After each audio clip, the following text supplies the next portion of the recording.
Hello dear students, welcome back to my channel Physics SPC ray optics and optical instrument का एक question. Light travels in a distance x in time t1 in air and 10x in time t2 in another denser medium. What is the critical angle for this? तो solution, तो सबसे पहले diagram बनाते हैं।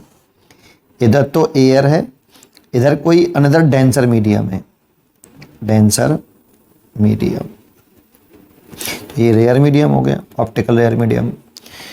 ठीक है, क्रिटिकल एंगल पूछ रहा है तो लाइट मान लो ऐसे, चलो क्रिटिकल एंगल का फॉर्मूला में याद है डायरेक्ट, तो sine C is equal to N R upon N D. ये मान लेते हैं कि ये रेयर मीडियम का रिफ्रैक्टिव इंडेक्स एन आर है और डेंसर मीडियम का एन डी है। तो ये फॉर्मूला हमेशा क्रिटिकल एंगल का ऐसे याद करना चाहिए, N R upon N D. यहाँ रिफ्रैक्टिव इंडेक्स, अच्छा वो म्यू आर म्यू डी भी लेट कर सकते हो, रिफ्रैक्टिव इंडेक्स सिंबल म्यू भी बनाते हैं। तो refractive index of optically rare medium divided by refractive index of denser medium, optically denser medium. ये तो पता ही होगा हमें कि डिफ्रैक्टिव इंडेक्स जो होता है डेंसर मीडियम का ज़्यादा होता है रेयर मीडियम से, ठीक है, ग्रेटर होता है। ये फॉर्मूला हमें इस तरह से याद होना चाहिए, क्रिटिकल एंगल का फॉर्मूला, ठीक है नहीं। और लाइट डेंसर टू रेयर जाती है बेटा, डेंसर टू रेयर जाती है इसमें। जब ये लाइट डेंसर टू रेयर जाए और रिफ्रैक्शन एंगल 90 डिग्री हो जाए, ये 90 डिग्री, तब ये क्रिटिकल एंगल होता है। इस मीडियम का रिफ्रैक्टिव इंडेक्स एन डी, इस मीडियम का रिफ्रैक्टिव इंडेक्स एन आर।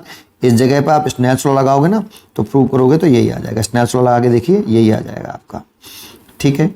अब यहाँ आ जाओ तो देखो रेयर मीडियम का रिफ्रैक्टिव इंडेक्स और ये है डेंसर मीडियम का रिफ्रैक्टिव इंडेक्स। तो मान लो इसमें लाइट की स्पीड वी आर है, दैट मीन्स वी ए है, ये ऐसे, ये वी आर स्पीड हो गई, और ये वी डी है इसमें स्पीड, इसमें लाइट की स्पीड वी डी है। रिफ्रैक्टिव इंडेक्स का speed of light in medium के साथ इनवर्स रिलेशन होता है, एन प्रोपोर्शनल टू 1/v, ये होता है फॉर्मूला। तो रिफ्रैक्टिव इंडेक्स अगर ऐसा रिलेशन है तो साइन सी क्या लिख सकते हैं हम, बताओ, N R upon N D.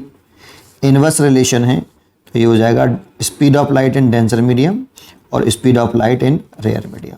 ये फॉर्मूला इस तरह से भी याद होना चाहिए।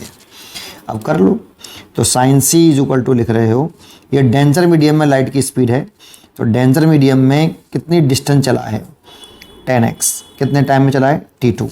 तो speed is equal to distance upon time, तो 10x by t2। Rare medium that means air में कितनी डिस्टेंस ट्रेवल करी है उसने, x, तो speed equal to distance upon time, x upon t1। तो यहाँ पे vd की वैल्यू पुट कर दो, ये रही, तो कितना है 10x upon t2 divided by, इसकी वैल्यू पुट कर दो br की, x अपॉन t1। तो देखो x से तो x कैंसिल हो गया, ये t ऊपर जाएगा और ये इसके साथ आएगा, तो 10t1 अपॉन t2। तो critical angle C is equal to आ जाएगा sine inverse 10t1 upon t2। ये फॉर्मूला हो गया। तो इसका आंसर हो गया A, sine inverse 10t1 upon t2। A choice is correct. पढ़ते रहिए और खुश रहिए।